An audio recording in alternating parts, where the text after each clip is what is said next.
ఫ్రెండ్స్కి స్వాగతం. ఈవేళ మనం వాక్కాయలతో జామ్ చేసుకుందాం.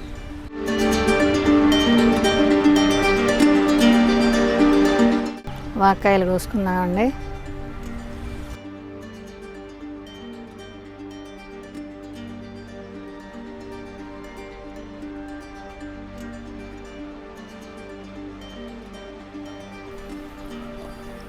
నీళ్ళలో వేసి కడుక్కోవాలండి. ఇలా తర్వాత గింజలు తీసేసుకుని ఇలా గింజలు తీసేసుకుని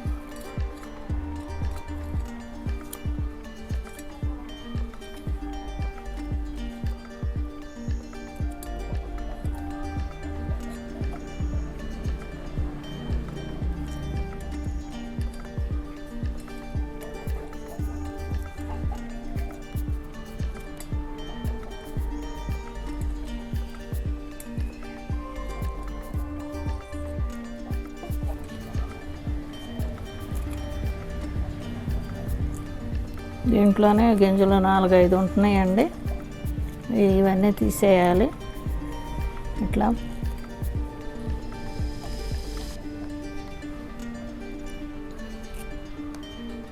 వస్తుంది.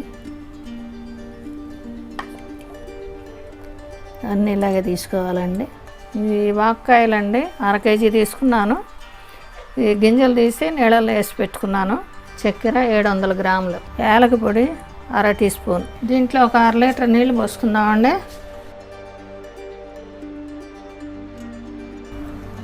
ఈ 15-20 నిమిషాలు ఉడకాలండి.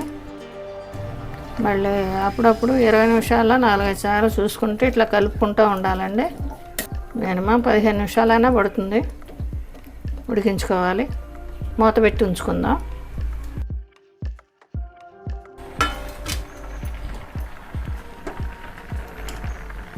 ఇప్పుడు ఇది ఉడికిపోయింది.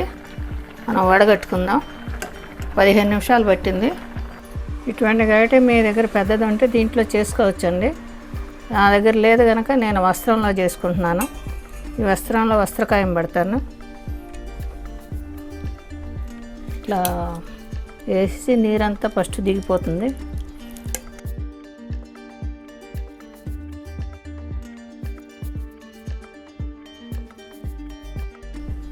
నీరు దిగిపోయిందండి.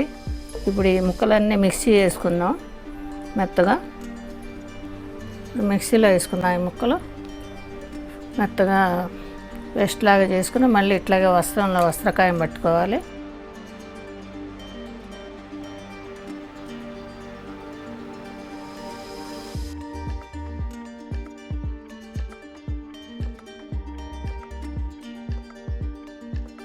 జాలి ఉంటే మీరు జాలీలో ఇట్లాగే చేసుకోవచ్చు.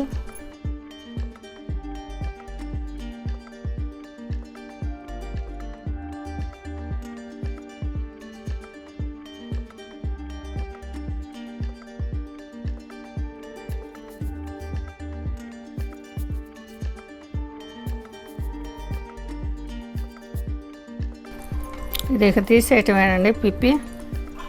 ఇప్పుడు వడగట్టుకున్న నీరు ఈ గుజ్జు మొత్తం కలిపి దీంట్లో వేసుకుందాం.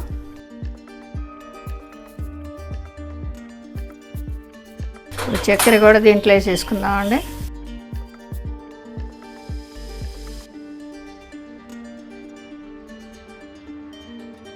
యాలకుల పొడి కూడా దీంట్లో వేసుకుందాం.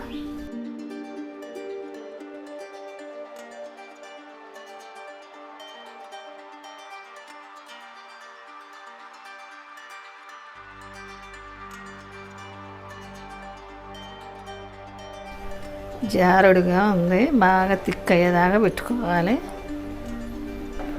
ముద్ద ముద్దగా రావాలి. జామ్ జిగురు జిగురుగా ఉంటుంది కదా, పాకం అట్లా రావాలి. ఈ థిక్ అయ్యేసరికి దాదాపు 15-20 నిమిషాలు పడుతుందండి. కలుపుకుంటూనే ఉండాలి. అడుగంటకుండా ఇలా కలుపుతూనే ఉండాలి. 15 నిమిషాలు అయిందండి ఇది పెట్టి. ఇప్పుడిప్పుడే చిక్కబడతా ఉంది. ఇంకొంచెం చిక్కబడాలి. ఇంకా ఒక 5 నిమిషాలన్నా ఉడకాలి. కలుపుదాం. ఇంకా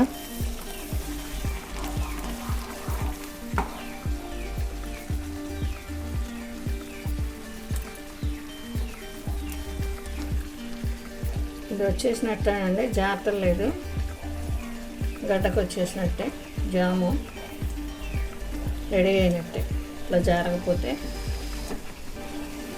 ఇక దించేసుకుందాం.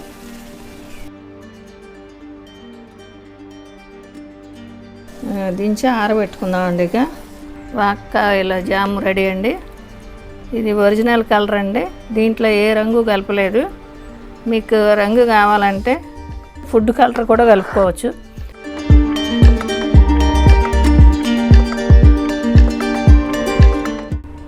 ఈ వాక్కాయల జాము మీరు కూడా చేసి చూసి మీకు నచ్చినట్లయితే లైక్ చేయండి, షేర్ చేయండి.